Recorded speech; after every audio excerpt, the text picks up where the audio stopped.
মুসলিম মিল্লাতের পিতা অর্থাৎ মুসলমানদের জাতির পিতা হলো ইব্রাহিম আলাইহিস সালাতু ওয়াস সালাম।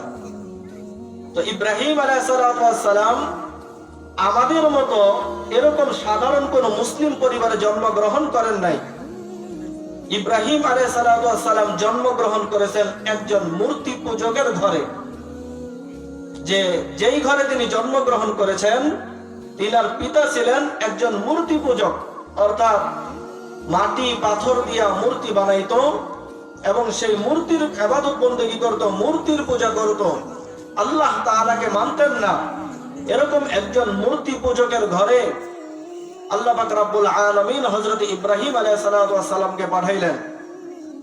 ইব্রাহিম আলাইহিস সালাতু ওয়াস সালাম সেখানে জন্মগ্রহণ করার পরে যখন বুঝতে শিখলেন, জ্ঞান বুদ্ধি হলো, তো ইব্রাহিম আলাইহিস সালাতু ওয়াস সালাম একা একা চিন্তা করেন। এই দুনিয়ার রং ঢং দেখে, দুনিয়ার চাকচিক্য দেখে, সবকিছু দেখে ইব্রাহিম আলাইহিস সালাতু ওয়াস সালাম চিন্তা করেন যে এই দুনিয়া সৃষ্টি করলো কে? এত কিছু গাছপালা, চন্দ্র সূর্য, মাখলুক, বিভিন্ন ধরনের জিনিস, এইগুলি বানাইলো কে? আমি তো আমার বুঝ হওয়ার পরে দেখি যে আমার পিতা, আমার মাতা, আমার পরিবার যারা আছে এরা যার পূজা করে, নিজ হাতে মাটি দিয়া পাথর দিয়া মূর্তি তৈরি করে, সেটার ইবাদত বন্দেগী করে, এটা এমন একজন এমন একটা জিনিসের ইবাদত বন্দেগী করে যেটা নড়তেও পারে না, চলতেও পারে না, আমরাই তাকে নিজ হাতে বানায়া আমরা তার ইবাদত বন্দেগী করি, এটা কিভাবে সম্ভব? ইব্রাহিম আলাইহিস সালাতু ওয়াস সালাম মালিক খুঁজতেছেন, আমাকে কে সৃষ্টি করলো? মুহতারাম হাজিরিন, তো ইব্রাহিম আলাইহিস সালাতু ওয়াস সালামের সেই চিন্তা ভাবনাগুলি আল্লাহ পাক রব্বুল আলামিন কোরআনের মধ্যে সুন্দর করে উল্লেখ করেন। আল্লাহ তাআলা বলেন, فَلَمَّا جَنَّ عَلَيْهِ اللَّيْلُ رَأَى كَوْكَبًا قَالَ هَذَا رَبِّي। ইব্রাহিম আলাইহিস সালাতু ওয়াস সালাম একা একা নিরালায় বসে নিজের প্রভু খুঁজতেছিলেন যে আমি একজন মানুষ, আমাকে কে সৃষ্টি করলো, আমাকে কে বানাইলো, এত বিশাল খুঁটিবিহীন আসমান কে বানাইলো, এই জমিন কে সৃষ্টি করলো, এত সুন্দর সুন্দর নাজ নিয়ামত, এত মাখলুকাত, এগুলি কে বানাইলো? ইব্রাহিম আলাইহিস সালাতু ওয়াস সালাম এই কে বানাইলো খুঁজতেছেন। এই সব কিছু বানানোওয়ালার মালিককে, এই সব কিছু সৃষ্টির স্রষ্টাকে। ইব্রাহিম আলাইহিস সালাতু ওয়াস সালাম একা একা নিরিবিলি বসে যখন চিন্তা করতে লাগলেন, চিন্তা করতে করতে দিনের আলো শেষ হয়ে রাতের আধার নেমে আসলো। রাতের আধারে আসমানের দিকে তাকাইয়া দেখেন যে বিশাল আসমানের উপর ছোট্ট একটি নক্ষত্র দেখা যায়। এই রাতের অন্ধকার ভেদ করে নক্ষত্রের আলো জমিনের মধ্যে পড়ে, জমিনের মধ্যে বসে বসে নক্ষত্রের সেই আলো দেখা যায়। ইব্রাহিম আলাইহিস সালাতু ওয়াস সালাম চিন্তা করতে লাগলেন, যখন চতুর্দিকে অন্ধকার, কোনো কিছু দেখা যায় না, এই অন্ধকারের ভিতরে একটি পাওয়ারফুল দেখা যায়, একটি পাওয়ারফুল জিনিস দেখা যায় ওই বিশাল আসমানের উপর, তাহলে মনে হয় আমার স্রষ্টা, আমার চোখের সামনে যত কিছু জিনিস আছে পুরা পৃথিবীর স্রষ্টা হলো ওই জিনিসটা। ফালাম্মা জান্না আলাইহিল লাইলু রাআ কাওকাবা, ওই কাওকাবা তারকা, এটাই মনে হয় আমাদের স্রষ্টা। ইব্রাহিম আলাইহিস সালাতু ওয়াস সালাম এই চিন্তা ভাবনায় বিভোর হয়ে তার সময়কে অতিবাহিত করতে লাগলেন। একটা সময় যখন চাঁদ উদিত হলো, তারকা ডুবে গেল, ইব্রাহিম আলাইহিস সালাতু ওয়াস সালাম এবার চিন্তা করতেছেন, যেই জিনিসটা ডুবে যায়, যেই জিনিসটা ধ্বংস হয়ে যায়, সেটা কিভাবে মানুষের স্রষ্টা হতে পারে, সেটা কিভাবে মানুষের প্রভু হতে পারে? অতএব এই চাঁদ আমার প্রভু নয়, এই তারকা আমার প্রভু নয়, এই তারকা আমার স্রষ্টা নয়, এই তারকা আমাদের কারোরই স্রষ্টা নয়, এই তারকা আমাদের সৃষ্টি করেননি, নিশ্চয়ই আমাদের স্রষ্টা অন্য একজন।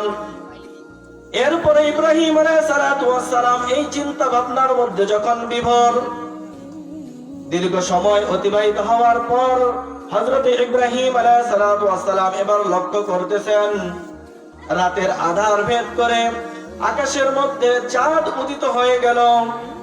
ইব্রাহিম আলাইহিস সালাতু ওয়াস সালাম বলেন, যে এই যে চাঁদ দেখা যায়, এই চাঁদ তো তারকার চেয়ে অনেক বড়, এই চাঁদের আলো তো তারকার চেয়ে অনেক বেশি, অনেক সুন্দর।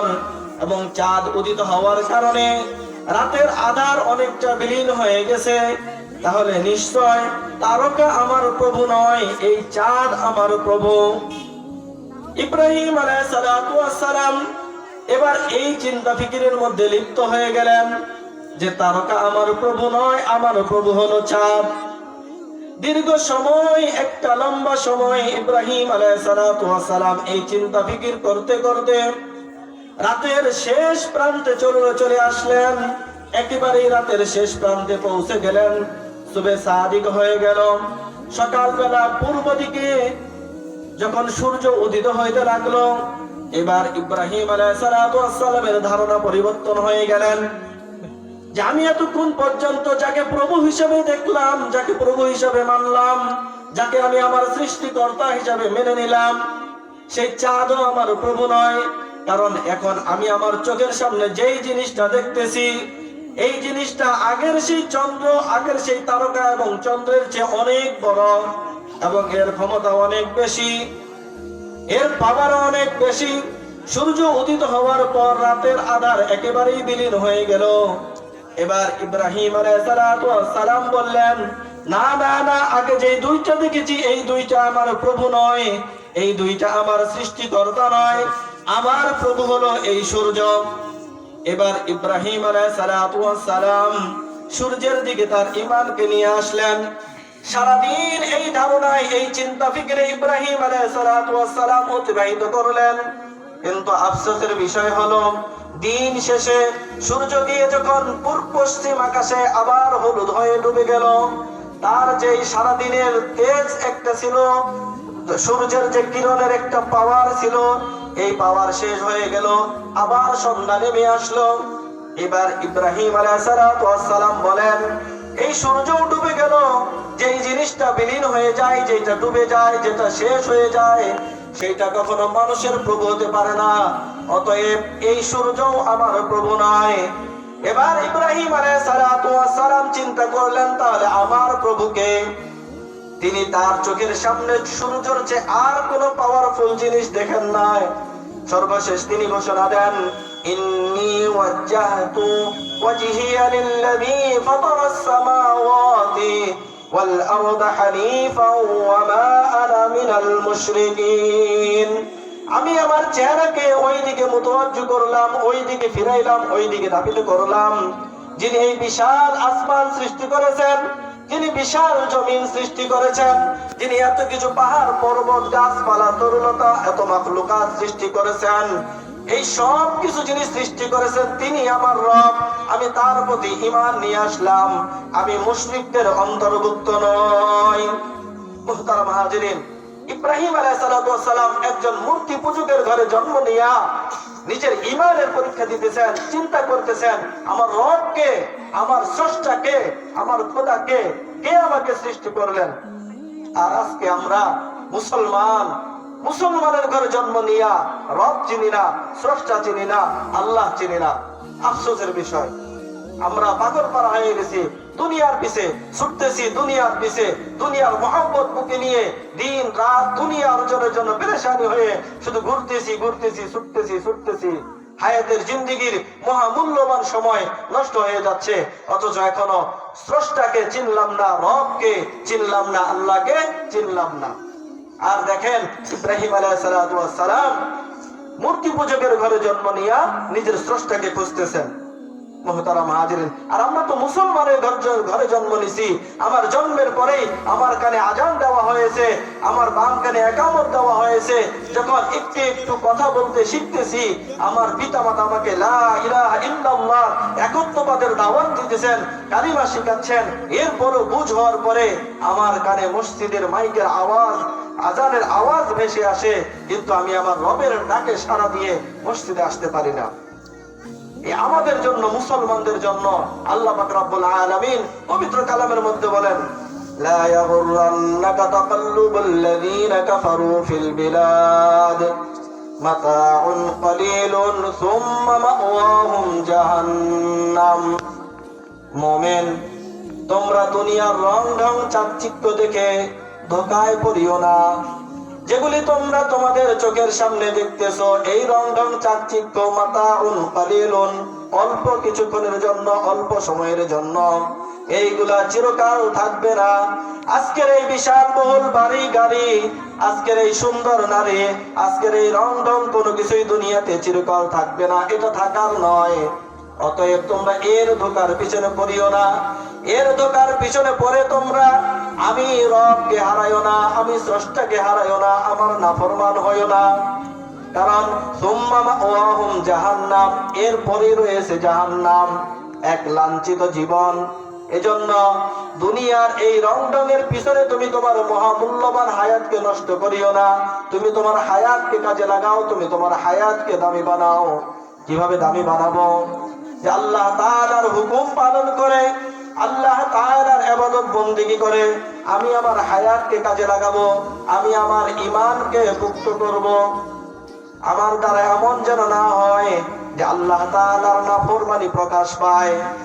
মুহতারাম হাজিরিন, এজন্য প্রত্যেকটা মুসলমানকে তার হায়াতের জিন্দেগিতে আল্লাহ তাআলার হুকুমগুলি সঠিকভাবে আদায় করতে হবে। আল্লাহ তাআলার হুকুমগুলি পুঙ্খানুপুঙ্খভাবে আদায় করার জন্য চেষ্টা ফিকির করা লাগবে। এমন যেন না হয় যে আমি আল্লাহ তাআলার হুকুম পালন করতেছি না, এই অবস্থায় মালাকুল মউতের সাথে আমার সাক্ষাৎ হয়ে যায়। মালাকুল মউত আসার আগে আমাকে কি করতে হবে? আমার হায়াতকে কাজে লাগাইতে হবে। আল্লাহ পাক রব্বুল আলামিন এজন্য বলছেন যে তোমরা এই রং ঢং দেখে তোমরা কি হইও না, আমি আল্লাহ তাআলাকে ভুলে যাইও না। এরপরেও যখন আমরা আল্লাহ তাআলাকে ভুলে গেছি, আল্লাহ তাআলাকে ভুলে গিয়ে আমরা আজকে মানুষের দাসত্ব করতেছি, কেউ টাকার দাসত্ব করতেছি, টাকার পিছনে আমরা আমাদের মহামূল্যবান সময়কে ব্যয় করতেছি, গোলামের জিন্দেগি এইদিকে করতেছি। আল্লাহ তাআলা আমাদের দিকে তাকাইয়া আফসোসের সুরে বলেন, ইয়া আইয়ুহাল ইনসান, ইয়া আইয়ুহাল ইনসানু মা গাররাকা বিরাব্বিকাল কারীম। ও মানুষ, কে তোমাকে ধোঁকা দিল? কে তোমাকে কি আমার থেকে ফিরাই নিল? কিসের মায়ায় পড়ে, কিসের মহাব্বতে পড়ে, কিসের প্রেমে পড়ে, কিসের ভালোবাসায় পড়ে তুমি আমি রবকে ভুলে গেলে? তুমি আমি রবকে ভুলে গিয়ে আজকে তুমি অন্য জিনিসের গোলামির দিকে ধাবিত হলে, কিসের মায়ায় পড়ে আমাকে ভুলে গেলে বলো? আল্লাহ তাআলা আফসোসের সাথে বলতেছেন, কেন তুমি আমাকে ভুলে গেলে? আমি তো তোমাকে সুন্দর করে বানাইছি। কেমন সুন্দর করে বানাইছেন? আল্লাহ পাক রব্বুল আলামিন কসম করে বলেন, ওয়াত-তিন ওয়াজ-যাইতুন ওয়া তুরি সিনিন ওয়া হাযাল বালাদিল আমিন লাকাদ খালাকনাল ইনসানা ফি আহসানি তাকওয়িম। আল্লাহ পাক রব্বুল আলামিন পাঁচটি কসম করে বলতেছেন, আমি মানুষকে অত্যন্ত সুন্দর করে বানিয়েছি। তামাম পৃথিবীর যত কিছু আছে সব কিছুর চেয়ে আমি মানুষকে সুন্দর করে বানিয়েছি। শুধু তাই নয়, আল্লাহ তাআলা বলেন, ওয়ালাকাদ কাররামনা বানি আদম। আমি মানুষকে শুধু সুন্দর করে বানাই নাই, বরং তামাম পৃথিবীর যত মাখলুকাত আছে সমস্ত মাখলুকাতের মধ্যে শ্রেষ্ঠত্বর মুকুটটাকে পরাইয়া আমি দুনিয়াতে তাকে সৃষ্টি করেছি, তাকে পাঠিয়েছি। এই মানুষ আজকে আমি রবকে ভুলে গিয়ে কার পিছনে ছুটতেছে? আল্লাহ তাআলা বলেন, আমি তো তাকে একমাত্র সৃষ্টি করেছিলাম, ওমা খালাকতুল জিন্না ওয়াল ইনসা ইল্লা লিয়াবুদুন। আমি রবের ইবাদত বন্দেগী করার জন্য, আমার গোলামি করার জন্য। কিন্তু মানুষ আজকে আমার গোলামি না করে আমাকে ভুলে গিয়ে কার পিছনে ছুটতেছে, কিসের পিছনে ছুটতেছে? মুহতারাম হাজিরিন, এজন্য আমাদেরকে আল্লাহ তাআলা সুন্দর করে বানিয়েছেন, শ্রেষ্ঠত্বর মুকুট পরাইয়া দুনিয়ার মধ্যে পাঠিয়েছেন। আজকে আমরা সেই আল্লাহকে ভুলে গিয়ে কেমন উদাসীন হয়ে আছি। মসজিদের মাইক থেকে 5 বার সেই আল্লাহ তাআলার পক্ষ থেকে মুয়াজ্জিন সাহেব ডাকতেছেন, অথচ আমরা সেই আল্লাহ তাআলার ডাকে সাড়া দিয়ে মসজিদে আসতেছি না। আল্লাহ তাআলার পক্ষ থেকে একজন এলানকারী ঘোষণা করতেছেন, হাইয়া আলাস সালাহ, তোমরা আসো নামাজের জন্য, হাইয়া আলাল ফালাহ, তোমরা আসো কল্যাণের জন্য। অথচ আমরা এখানে এসে কল্যাণ খুঁজতেছি না, কল্যাণ খুঁজতেছি আশা ব্যাংকে, কল্যাণ খুঁজতেছি ডাক ব্যাংকে, কল্যাণ খুঁজতেছি গ্রামীণ ব্যাংকে, কল্যাণ সেখানে খুঁজতেছি না। চিন্তা করে দেখেন, যখন একটু বিপদ আসার আগেই একটু সমস্যা আসার আগেই আমার চিন্তা বিক্রি হয়ে যায়, একটা কিভাবে লোন নিব, একটা কিভাবে কিস্তি তুলবো, কিভাবে একটা কিস্তির টাকা তুলে গরু কিনবো, একটা ঘর করব, এইদিকে আমি চিন্তা ফিকিরে মশগুল হয়ে আছি। অথচ আল্লাহ তাআলার পক্ষ থেকে প্রতিদিন 5 বার একজন ঘোষণাকারী ঘোষণা করেন, হাইয়া আলাল ফালাহ, আসো কল্যাণের দিকে, বান্দা তোমার কল্যাণ এখানে আছে, তুমি এখানে এসে আমার ডাকে সাড়া দিয়ে হাজিরা দাও, তোমার জন্য কল্যাণ আমি দিব। তোমার যত অভাব, তোমার যত অনটন সব আমি পূরণ করে দিব, যত মুসিবত আছে আমি দূর করে দিব। অথচ আমরা আল্লাহ তাআলাকে ভুলে গিয়ে গাফেল হয়ে ছুটতেছি আরেক দিকে। মুহতারাম হাজিরিন, এজন্য আজকের এই মাহফিল শুধু কান শান্তি করার জন্য নয়, ওলামায়ে কেরামের জবান থেকে কোরআন ও হাদিসের যে আলোচনাগুলো শুনবো, আমরা যে আলোচনাগুলো করবে, এই আলোচনাগুলো শুনে আমার জীবনের সাথে ফিট করা, আমলে পরিণত করা যদি করতে পারি, এই মাহফিলও সাকসেস। যদি করতে পারি, আমার আশা বসা শোনাটাও সাকসেস এবং সফল কাম। মুহতারাম হাজিরিন, এজন্য আমরা দোকানপাটে এদিক সেদিক ঘোরাফেরা না করে, বাইরে না থেকে এত টাকা খরচ করে এত সুন্দর সামিয়ানা তৈরি করা হয়েছে, হ্যাঁ, সুন্দরভাবে যেন শুনতে পারি, মাইকের ব্যবস্থা করা হয়েছে, ঠান্ডা যেন না লাগে, আরামের বিছানার ব্যবস্থা করা হয়েছে। আমরা এদিক সেদিক না থেকে আমরা মাহফিলের স্টেজে চলে আসি ইনশাআল্লাহ। ওলামায়ে কেরাম একের পরে এক আখির মুনাজাতের আগ পর্যন্ত বয়ান করতে থাকবেন। আমরা এই বয়ানগুলি শুনে ইনশাআল্লাহ আমরা আমাদের জীবনের সাথে ফিট করি। আল্লাহ পাক রব্বুল আলামিন আমাদের সকলকেই সঠিকভাবে বুঝে শুনে সঠিক আমলগুলি করার তৌফিক দান করুন। আমিন। ওয়া আখির দাওয়ানা আলহামদুলিল্লাহি রাব্বিল আলামিন। আসসালামু আলাইকুম ওয়া রাহমাতুল্লাহি ওয়া